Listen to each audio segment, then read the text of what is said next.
Good morning, you all. It is a brand new day. It's time for us.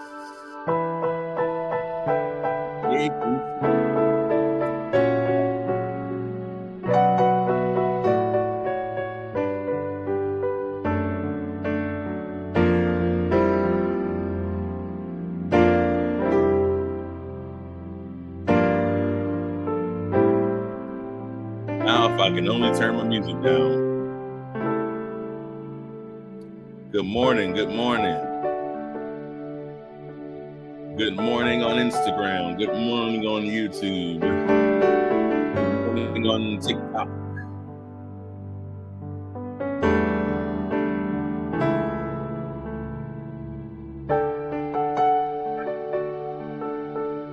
Y'all, we're getting into the word. We're getting into Exodus 19 today.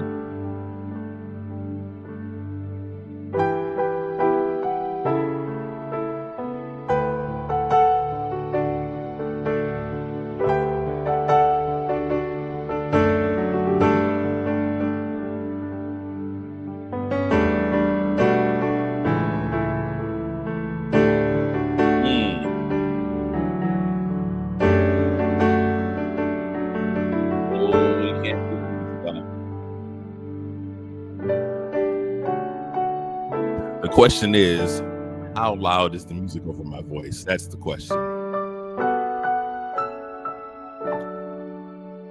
All right, I see you praying for a good report on your doctor's appointment. I see you.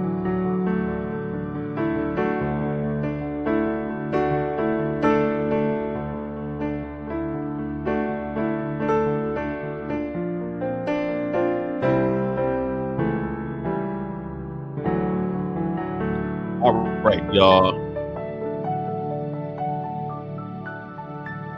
Oh my. Can't get to the music for some reason. The devil don't want this word. He don't want this word to go forth. He a liar though. Good morning. Good morning. Good morning. That devil is a liar. My goodness.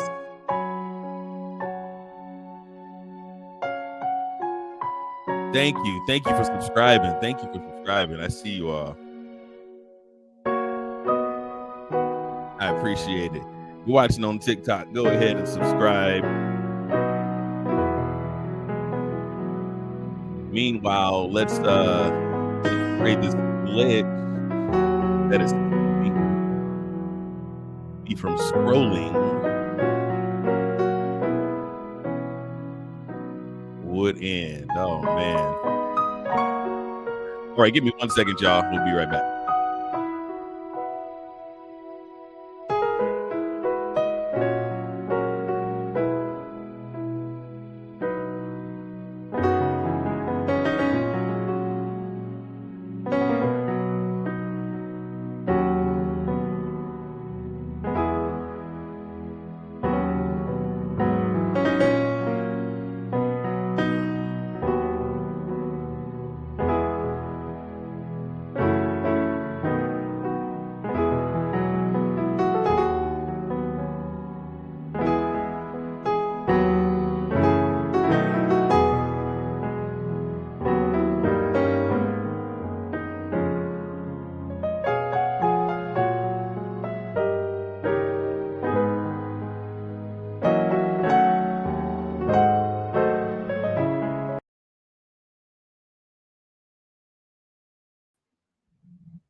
All righty.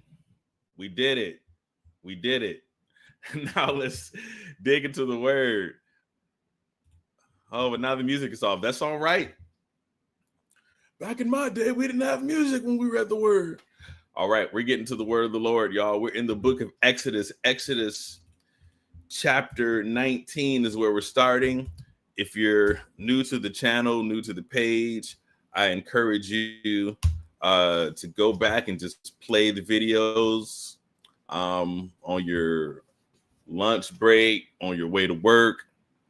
And Yeah, just listen to the word of the Lord. We're reading from the New Living Translation of the Bible, and we're starting at Exodus 19.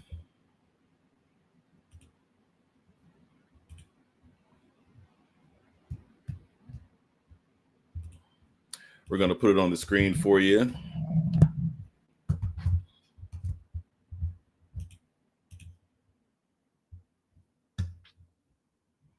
All right, let's dive in. We're going to put a little pep in it so we can catch up.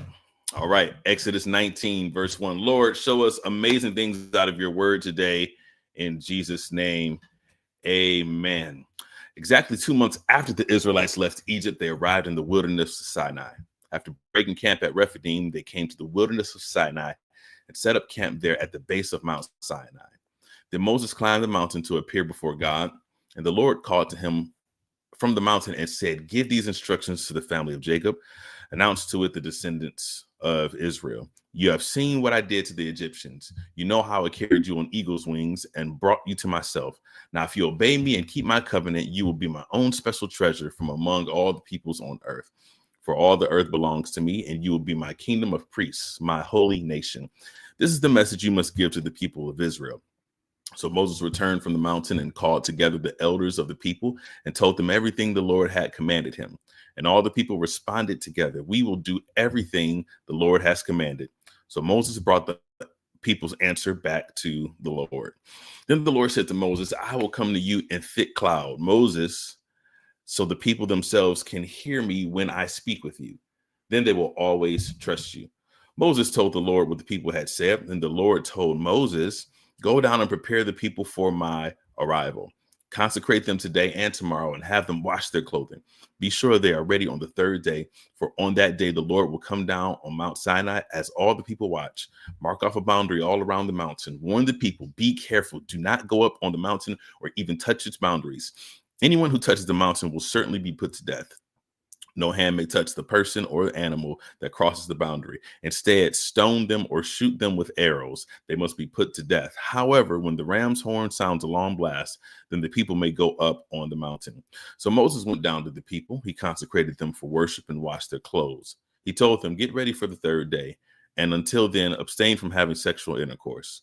On the morning of the third day, thunder roared and lightning flashed, and a dense cloud came down on the mountain. There was a long, loud blast from a ram's horn, and all the people trembled. Moses led them out from the camp to meet with God, and they stood at the foot of the mountain. All of Mount Sinai was covered with smoke because the Lord had descended on it in the form of fire. The smoke billowed into the sky like smoke from a big brick kiln, and the whole mountain shook violently. As the blast of the ram's horn grew louder and louder, Moses spoke, and God thundered his reply. The Lord came down on the top of Mount Sinai and called Moses to the top of the mountain. So Moses climbed the mountain.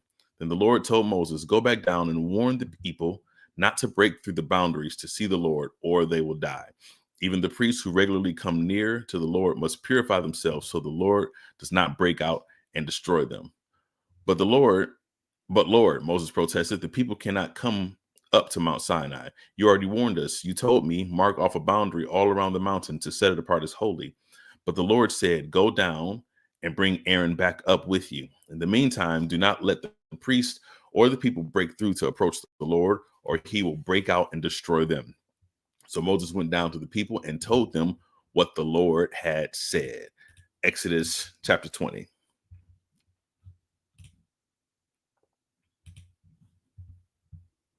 Then God gave the people all these instructions. "I am the Lord your God who rescued you from the land of Egypt, the place of your slavery. You must not have any other God but me. You must not make for yourself an idol of any kind or an image of anything in the heavens or on the earth in the sea. You must not bow down to them or worship them, for I, the Lord your God, am a jealous God who will not tolerate your affection for any other gods. I lay the sins of the parents upon their children. The entire family is affected. Even children in the third and fourth generations of those who reject me. But I lavish unfailing love for 1,000 generations on those who love me and obey my commands. You must not misuse the name of the Lord your God. The Lord will not let you go unpunished if you misuse his name.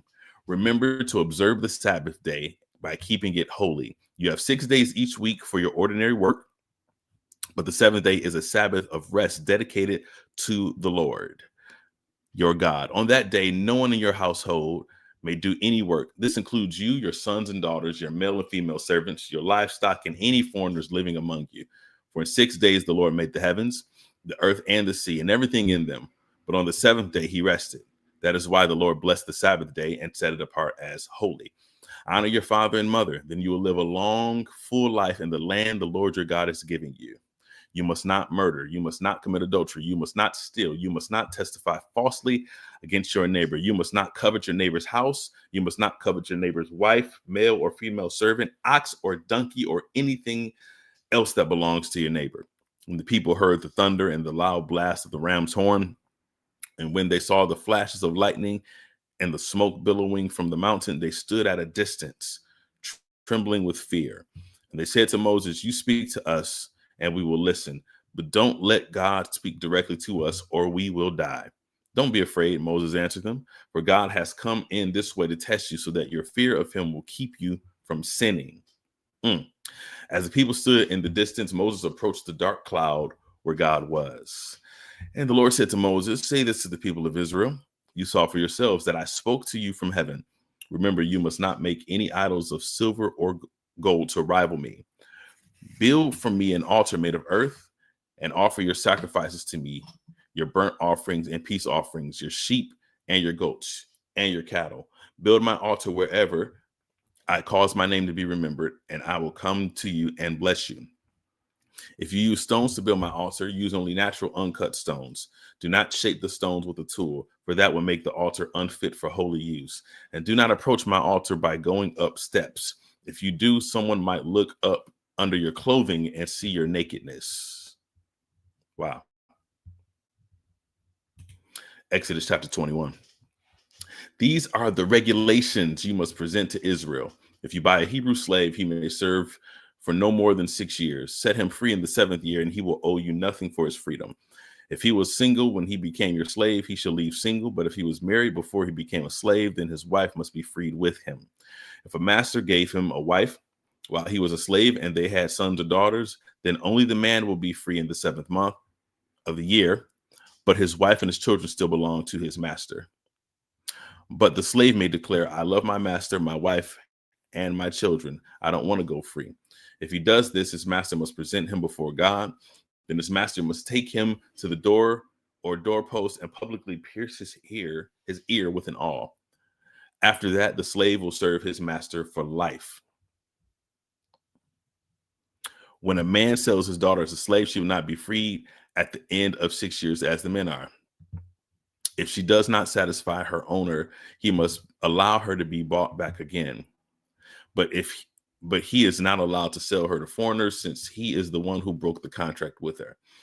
But if the slave's owners arrange for her to marry his son, he may no longer treat her as a slave, but as a daughter. If a man who has married a slave wife takes another wife for himself, he must not neglect the rights of the first wife to food, clothing, and sexual intimacy. If he fails in any of these 3 obligations, she may leave as a free woman without making any payment. Let us pause for a moment.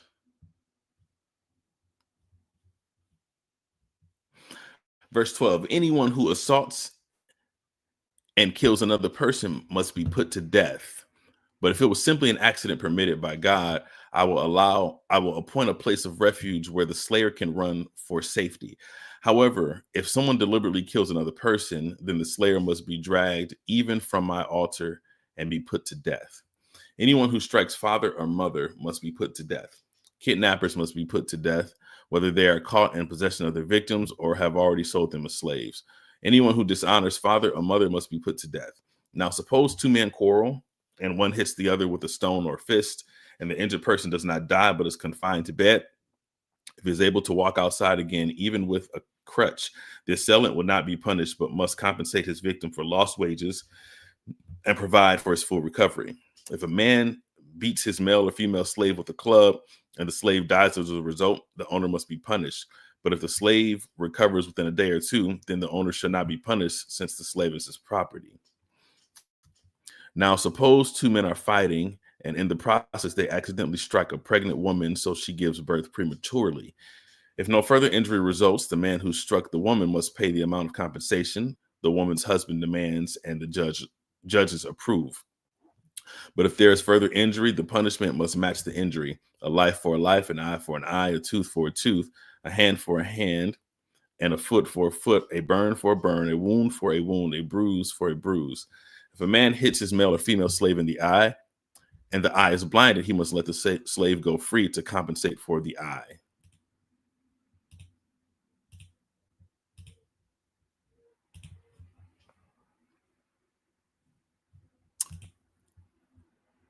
And if a man knocks out the tooth of his male or female slave, he must let the slave go free to compensate for the tooth. If an ox gores a man or woman to death, the ox must be stoned, and its flesh may not be eaten. In such a case, however, the owner is not held liable. But suppose the ox had a reputation for goring, the owner had been informed but failed to keep it under control. If the ox then kills someone, it must be stoned, and the owner must also be put to death. However, the dead person's relatives may accept payment to compensate for the loss of life. The owner of the ox may redeem his life by paying whatever is demanded. The same regulation applies if the ox gores a boy or a girl. But if the ox gores a slave, either male or female, the animal's owner must pay the slave's owner 30 silver coins, and the ox must be stoned. Suppose someone digs or uncovers a pit and fails to cover it, and then an ox or donkey falls into it. The owner of the pit must pay full compensation to the owner of the animal, but then he gets to keep the dead animal. If someone's ox injures a neighbor's ox and the injured ox dies, then the two owners must sell the live ox and divide the price equally between them. They must also divide the dead animal. But if the ox had a reputation for goring, yet its owner failed to keep it under control, he must pay full compensation, a live ox for the dead one, but he may keep the dead ox.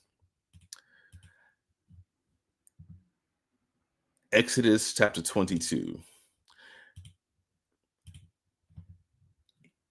Got to clean up some of these comments here.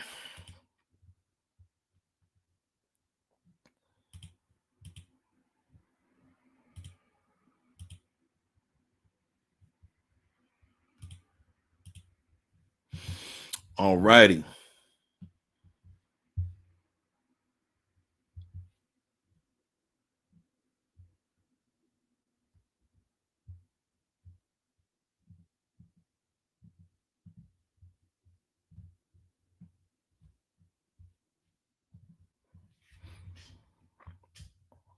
All right. Exodus chapter 22. If someone steals an ox or sheep and then kills or sells it, the thief must pay back 5 oxen for each ox stolen and 4 sheep for each sheep stolen. If a thief is caught in the act of breaking into a house and is struck and killed in the process, the person who killed the thief is not guilty of murder. But if it happens in daylight, the one who killed the thief is guilty of murder. A thief who is caught must pay in full for everything he stole. If he cannot pay, he must be sold as a slave to pay for his theft. If someone steals an ox or a donkey or a sheep and it is found in the thief's possession, then the thief must pay double the value of the stolen animal. If an animal was grazing in a field or vineyard and the owner lets it stray into someone else's field to graze, then the animal's owner must pay compensation for the best of his own grain or grapes. If you are burning thorn bushes and the fire gets out of control and spreads into another person's field, destroying the sheaves or the uncut grain or the whole crop, the one who started the fire must pay for the lost crop. Suppose someone leaves money or goods with a neighbor for safekeeping and they are stolen from the neighbor's house. If the thief is caught, the compensation is double the value of what was stolen. But if the thief is not caught, the neighbor must appear before God, who will determine if he stole the property. Suppose there is a dispute between two people who both claim to own a particular ox, donkey, sheep, article of clothing, or any lost property. Both parties must come before God, and the person who God declares guilty must pay double compensation to the other. Now, suppose someone leaves a donkey, ox, sheep, or any other animal with a neighbor for safekeeping, but it dies or is injured or is taken away, and no one sees what happened. The neighbor must then take an oath in the presence of the Lord. If the Lord confirms that the neighbor did not steal the property, the owner must accept the verdict and no payment will be required. But if the animal was indeed stolen, the guilty person must pay compensation to the owner. If it was torn to pieces by a wild animal, the remains of the carcass must be shown as evidence, and no compensation will be required.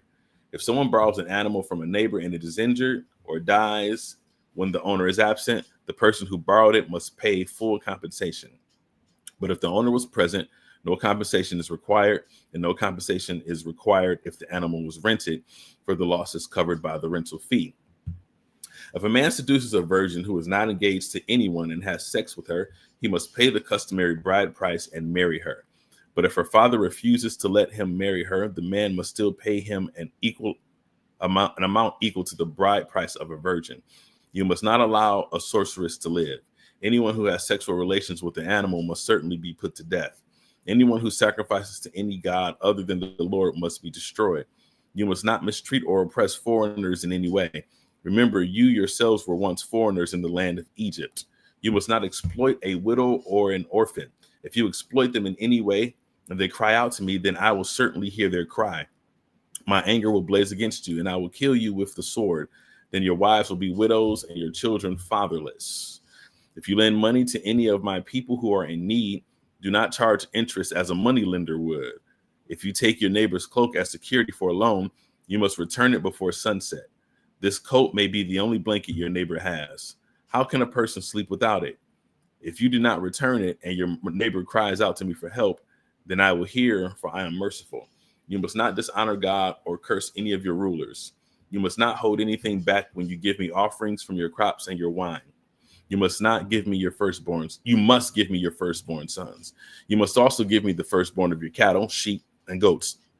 But leave the newborn animal with his mother for 7 days, and then give it to me on the 8th day. You must be my holy people. Therefore, do not eat any animal that has been torn up and killed by wild animals. Throw it to the dogs.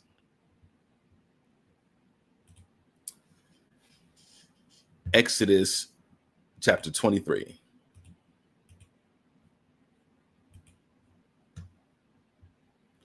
You must not pass along false rumors. You must not cooperate with evil people by lying on the witness stand. You must not allow the crowd. You must not follow the crowd in doing wrong. When you are called to testify in a dispute, do not be swayed by the crowd to twist justice, and do not slant your testimony in favor of a person just because that person is poor. If you come upon your enemy's ox or donkey that is strayed away, take it back to its owner. If you see that the donkey of someone who hates you has collapsed under its load, do not walk by. Instead, stop and help.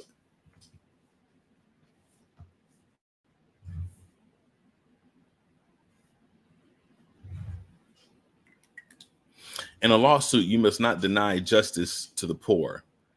Be sure never to charge anyone falsely with evil. Never sentence an innocent or blameless person to death, for I never declare a guilty person to be innocent. Take no bribes, for a bribe makes you ignore something that you clearly see.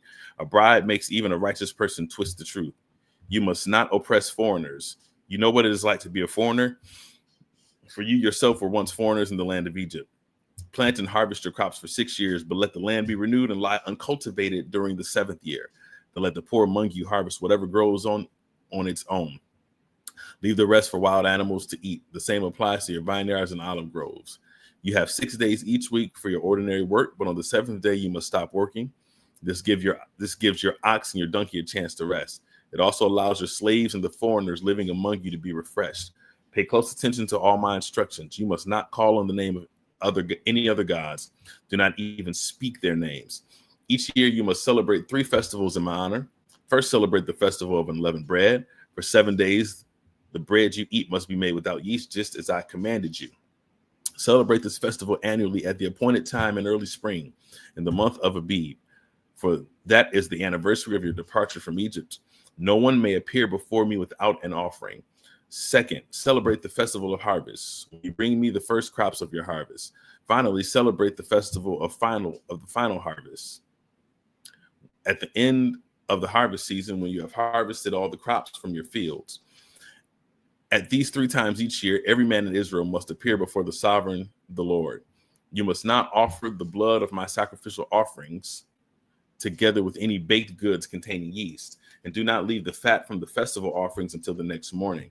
As you harvest your crops, bring the very best of the first harvest to the house of the Lord your God. You must not cook a young goat in its mother's milk. See, I am sending an angel before you to protect you on your journey and lead you safely to the place I prepared for you. Pay close attention to him and obey his instructions. Do not rebel against him, for he is my representative, and he will not forgive your rebellion. But if you are careful to obey him, following all my instructions, then I will be an enemy to your enemies, and I will oppose those who oppose you.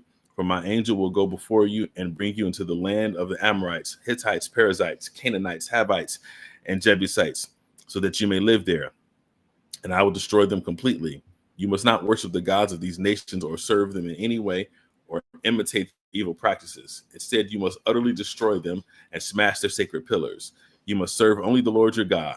If you do, I will bless you with food and water, and I will protect you from illness. There will be no miscarriages or infertility in the land, and I will give you long, full lives. I will send my terror ahead of you and create panic among all the people whose land you invade. I will make all your enemies turn and run. I will send terror ahead of you to drive out the Hivites, Canaanites, and Hittites. But I will not drive them out in a single year, because the land would become desolate and the wild animals will multiply and threaten you. I will drive them out a little at a time until your population has increased enough to take possession of the land. And I will fix your boundaries from the Red Sea to the Mediterranean Sea, and from the eastern wilderness to the Euphrates River. I will hand over to you the people now living in the land, and you will drive them out instead. Drive them out ahead of you, rather. Make no treaties with them or their gods. They must not live in your land, or they will cause you to sin against me. If you serve their gods, you will be caught up in the trap. You'll be caught in the trap of idolatry. Exodus 24.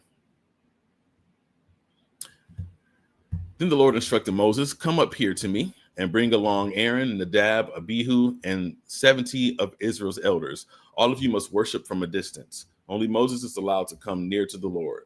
The others must not come near, and none of the other people are allowed to climb up the mountain with him. Then Moses went down to the people and repeated all the instructions and regulations the Lord had given him. All the people answered with one voice, we will do everything the Lord has commanded. Then Moses carefully wrote down all the Lord's instructions. Early the next morning, Moses got up and built an altar at the foot of the mountain. He also set up 12 pillars, one for each of the 12 tribes of Israel. Then he sent some of the young Israelite men to present burnt offerings and to sacrifice bulls as peace offerings to the Lord. Moses drained half the blood from these animals into basins. The other half he splattered against the altar. Then he took the book of the covenant and read it aloud to the people. Again, they all responded, we will do everything the Lord has commanded. We will obey. Then Moses took the blood from the basins and splattered it over the people, declaring, look, this blood confirms the covenant the Lord has made with you in giving you these instructions. Then Moses, Aaron, Nadab, Abihu, and the 70 elders of Israel climbed up the mountain. There they saw the God of Israel. Under his feet there seemed to be a surface of brilliant blue lapis lazuli, as clear as the sky itself. And though these nobles of Israel gazed upon God, he did not destroy them. In fact, they ate a covenant meal, eating and drinking in his presence. Then the Lord said to Moses, come up to me to the mountain, stay there, and I will give you tablets of stone on which I have inscribed the instructions and commands so you can teach the people. I have to mark something here.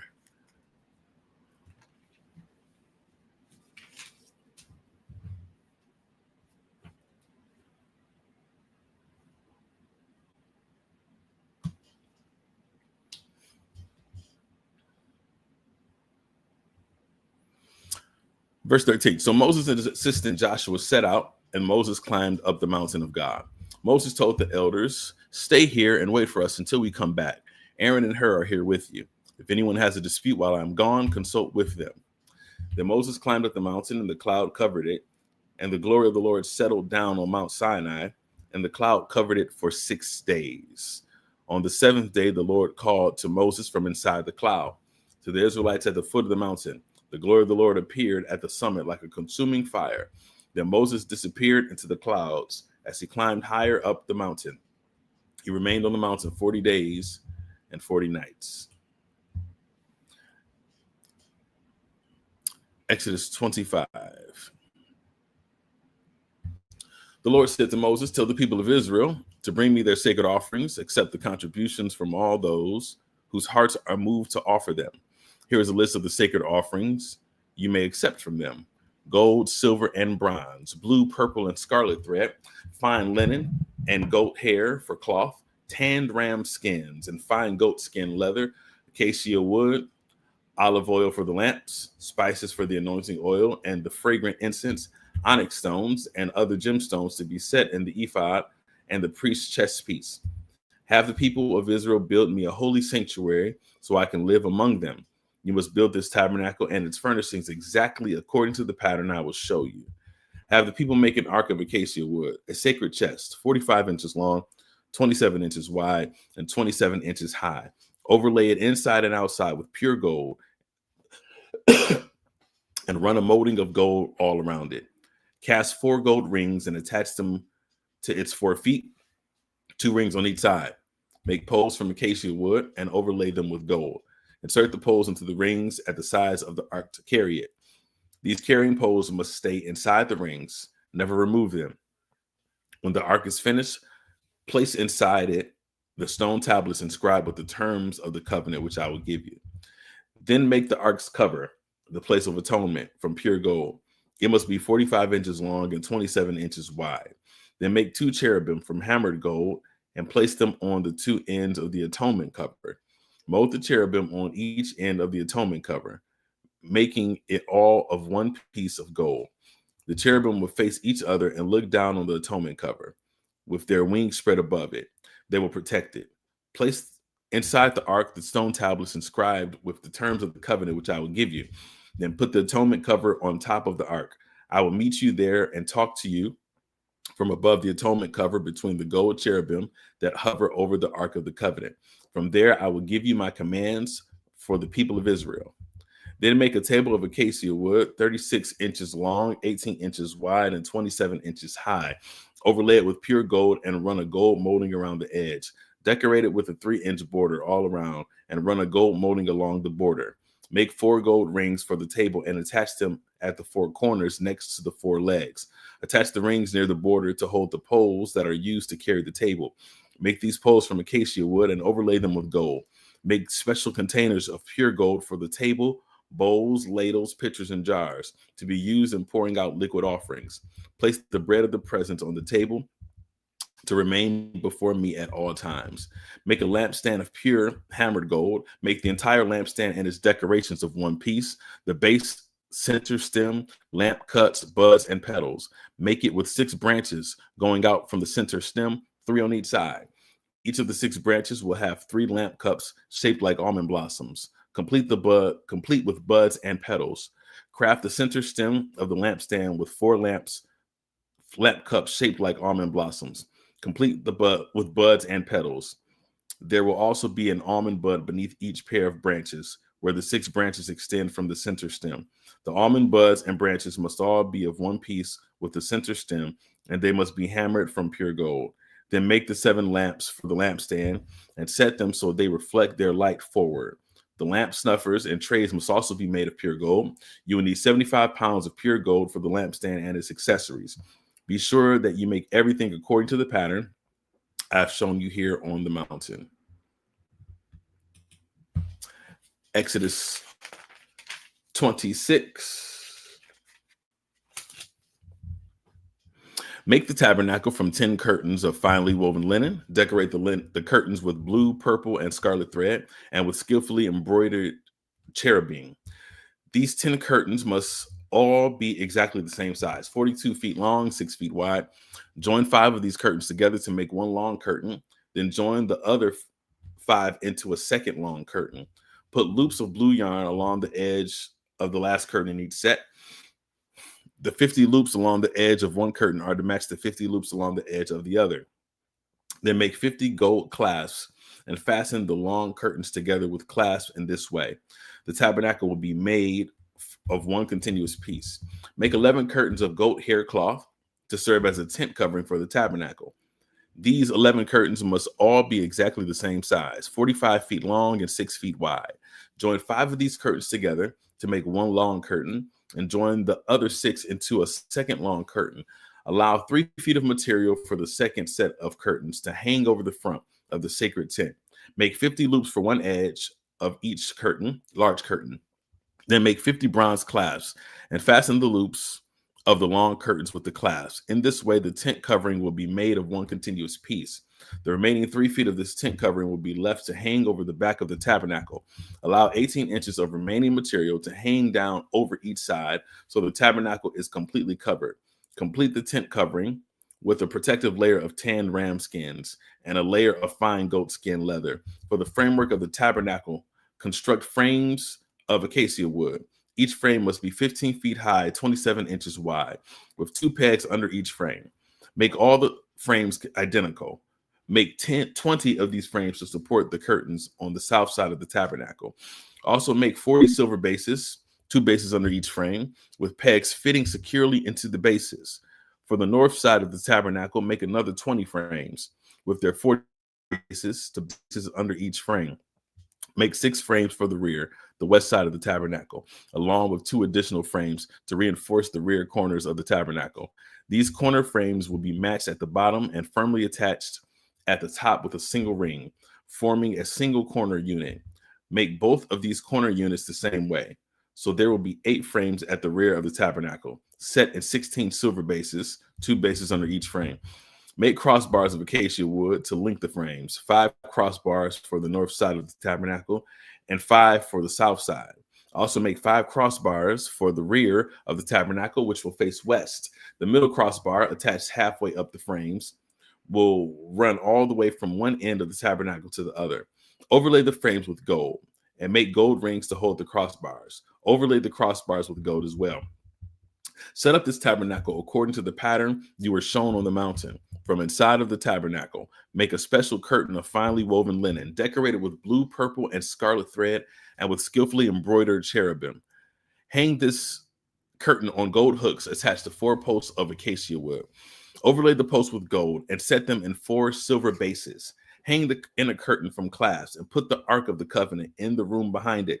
This curtain will separate the holy place from the most holy place. Then put the Ark's cover, the place of atonement, on top of the Ark of the Covenant inside the most holy place. Place the table outside the inner curtain on the north side of the tabernacle, and place the lampstand across the room on the south side. Make another curtain for the entrance to the sacred tent. Make it of finely woven linen and embroider it with exquisite designs using blue, purple, and scarlet thread. Craft 5 posts from acacia wood.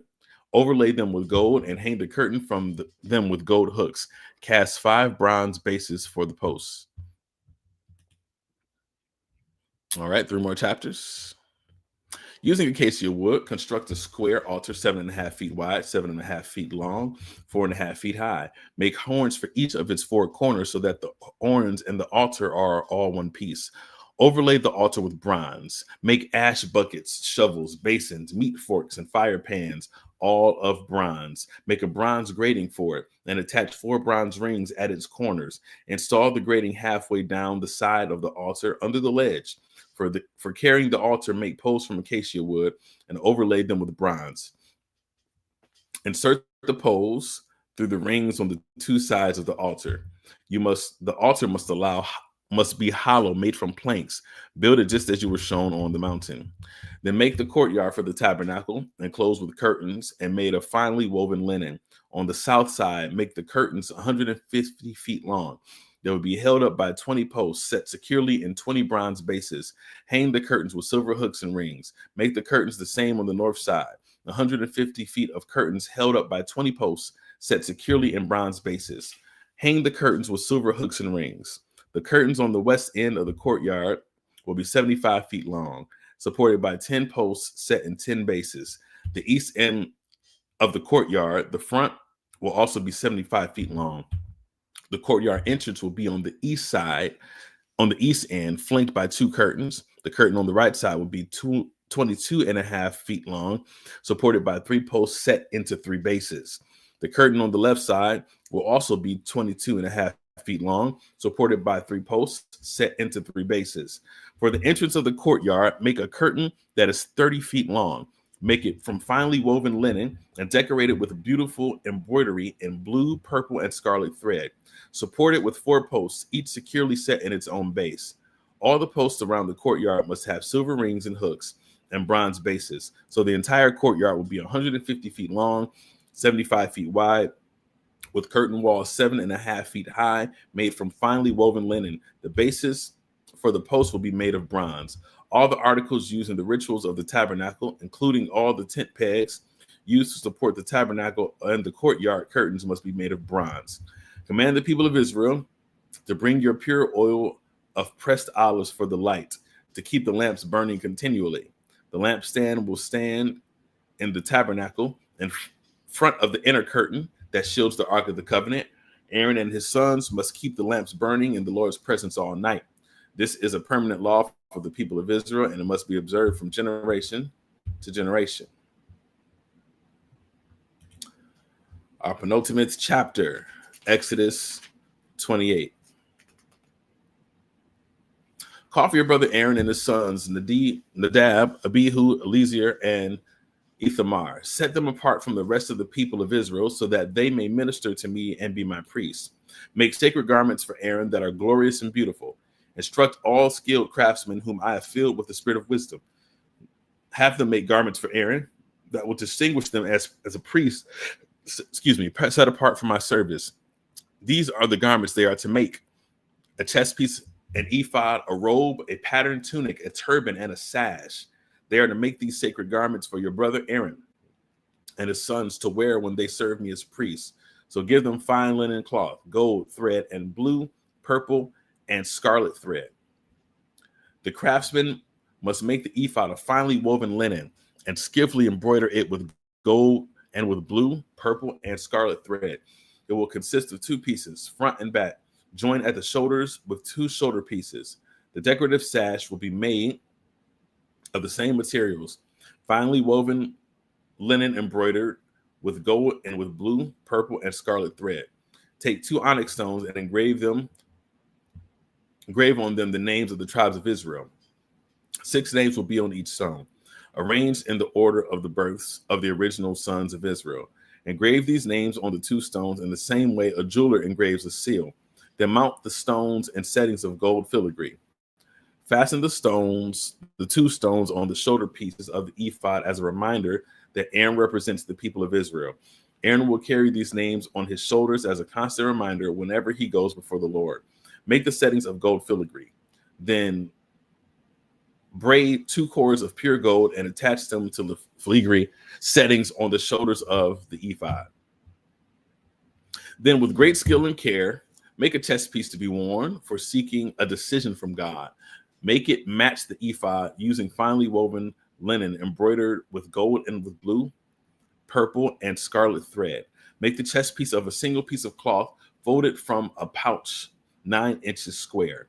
Mount 4 rows of gemstones on it. The first row will contain a red carnelian, a pale green peridot, and an emerald. The second row will contain a turquoise, a blue lapis lazuli, and a white moonstone. The third row will contain an orange jacinth, and a agate, and a purple amethyst. The fourth row will contain a blue-green beryl, an onyx, and a green jasper.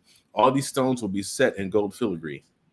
Each stone will represent one of the 12 sons of Israel, and the name of that tribe will be engraved on it like a seal. To attach the chest piece to an ephod, make braided cords of pure gold thread. Then make 2 gold rings and attach them to the top corners of the chest piece. Tie the 2 gold cords to the 2 rings on the chest piece.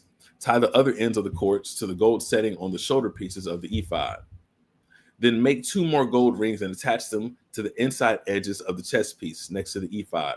And make 2 more gold rings and attach them to the front of the ephod below the shoulder pieces, just above the knot where the decorative sash is fastened to the ephod. Then attach the bottom rings of the chest piece to the rings on the ephod with blue cords.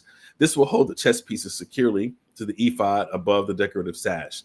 In this way, Aaron will carry the names of the tribes of Israel on the sacred chest piece over his heart when he goes into the holy place. This will be a continual reminder that he represents the people when he comes before the Lord. Insert the Urim and the Thummim into the sacred chest piece so they will be carried over Aaron's heart when he goes into the Lord's presence. In this way, Aaron will carry over his heart the objects used to determine the Lord's will for his people whenever he goes in before the Lord. Make the robe that is worn with the ephod from a single piece of blue cloth, with an opening for Aaron's head in the middle of it. Reinforce the opening with a woven collar so it will not tear. Make pomegranates out of blue, purple, and scarlet yarn and attach them to the hem of the robe with gold bells between them. The gold bells and pomegranates are to alternate all around the hem. Aaron will wear this robe whenever he ministers before the Lord, and the bells will tinkle as he goes in and out of the Lord's presence in the holy place. If he wears it, he will not die. Next, make a medallion of pure gold and engrave it like a seal with these words, "Holy to the Lord." Attach the medallion with a blue cord to the front of Aaron's turban, where it must remain. Aaron must wear it on his forehead so he may take on himself any guilt of the people of Israel when they consecrate their sacred offerings. He must also wear it on his forehead so the Lord will accept the people. Weave Aaron's patterned tunic from fine linen cloth. Fashion the turban from this linen as well. Also make a sash and decorate it with colorful embroidery. For Aaron's sons, make tunics, sashes, and special head coverings that are glorious and beautiful. Clothe your brother Aaron and his sons with these garments, and then anoint and ordain them. Consecrate them so they can serve as my priests. Also make linen undergarments for them to be worn next to their bodies, reaching from their hips to their thighs. These must be worn whenever Aaron and his sons enter the tabernacle or approach the altar in the holy place to perform their priestly duties. Then they will not incur guilt and die. This is the permanent law for Aaron and all his descendants after him. And our final chapter for the day, Exodus chapter 29. Let's read. This is the ceremony you must follow when you consecrate Aaron and his sons to serve me as priests. Take a young bull and 2 rams with no defects, then using choice wheat flour and no yeast, make loaves of bread, thin cakes mixed with olive oil, and wafers spread with oil.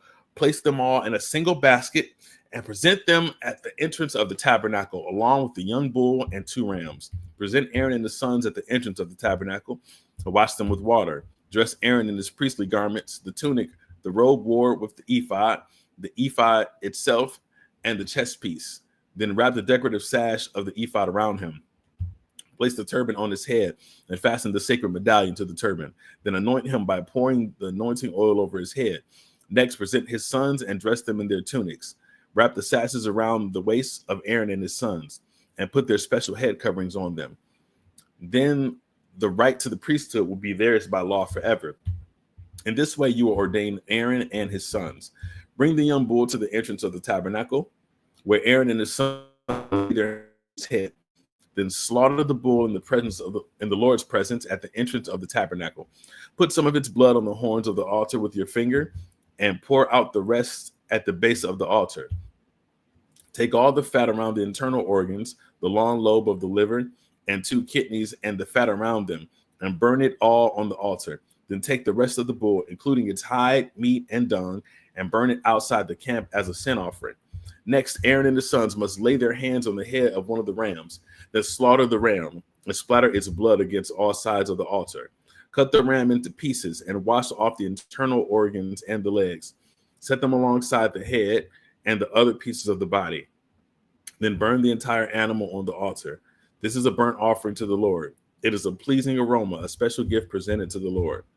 Now take the other ram and have Aaron and his sons lay their hands on its head. Then slaughter it and apply some of its blood to the right earlobes of Aaron and his sons. Also put it on the thumbs and on the right hand of their right hands and the big toes of their right feet. Splatter the rest of the blood against all sides of the altar. Then take some of the blood from the altar and some of the anointing oil and sprinkle it on Aaron and his sons and on their garments. In this way, they and their garments will be set apart as holy. Since this is the ram for the ordination of Aaron and his sons, take the fat of the ram, including the fat of the broad tail and the fat around the internal organs, the long lobe of the liver and the 2 kidneys and the fat around them, along with the right thigh. Then take 1 round loaf of bread, 1 thin cake mixed with olive oil, and 1 wafer from the basket of bread without yeast that was placed in the Lord's presence. Put all these in the hands of Aaron and his sons to be lifted up as a special offering to the Lord. Afterward, take the various breads from their hands, and burn them on the altar along with the burnt offering. It is a pleasing aroma to the Lord, a special gift for him. Then take the breast of Aaron's ordination ram, lift it up in the Lord's presence as a special offering to him, then keep it as your own portion. Set aside the portions of the ordination ram that belong to Aaron and his sons. This includes the breast and the thigh that were lifted up before the Lord as a special offering. In the future, whenever the people of Israel lift up a peace offering, a portion of it must be set aside for Aaron and his descendants. This is their permanent right, and it is a sacred offering from the Israelites to the Lord. Aaron's sacred garments must be preserved for his descendants who succeed him, and they will wear them when they are anointed and ordained. The descendant who succeeds him as high priest, will wear these clothes for 7 days as he ministers in the tabernacle of the holy place. Take the ram used in the ordination ceremony and boil its meat in a sacred place. Then Aaron and his sons will eat this meat along with the bread in the basket at the tabernacle entrance. They alone may eat the meat and bread used for their purification in the ordination ceremony. No one else may eat them, for these things are set apart and holy. If any of the ordination meat or bread remains until the morning, it must be burned. It may not be eaten, for it is holy. This is how you will ordain Aaron and his sons to their offices, just as I have commanded you. The ordination ceremony will go on for 7 days. Each day you must sacrifice a young bull as a sin offering to purify them, making them right with the Lord. Afterward, cleanse the altar by purifying it, making it holy by anointing it with oil. Purify the altar and consecrate it every day for 7 days. After that, the altar will be absolutely holy, and whatever touches it will become holy. These are the sacrifices you are to offer regularly on the altar. Each day offer 2 lambs that are a year old, one in the morning and the other in the evening. With one of them, offer 2 quarts of choice flour mixed with 1 quart of pure oil of pressed olives. Also offer 1 quart of wine as a liquid offering. Offer the other lamb in the evening, along with the same offerings of flour and wine as in the morning. It will be a pleasing aroma, a special gift presented to the Lord. These burnt offerings are to be made each day from generation to generation. Offer them in the Lord's presence at the tabernacle entrance. There I will meet with you and speak with you. I will meet the people of Israel there, in the place made holy by my glorious presence. Yes, I will consecrate the tabernacle and the altar, and I will consecrate Aaron and his sons to serve me as priests. Then I will live among the people of Israel and be their God. And they will know that I am the Lord their God. I am the one who brought them out of the land of Egypt so that I could live among them. I am the Lord their God. The word of God for the people of God. Thanks be to God. Y'all, we have read Exodus 19 through Exodus 29. And so we have completed our reading for the day. We are on schedule. We are on task. And I appreciate you all coming out and watching online. Let's see. Thank you all for watching in all of the various media forms. And if you desire to be a blessing to the ministry of Philos Church and Pentecostal Temple, the ways to give will be placed on the screen in just a moment.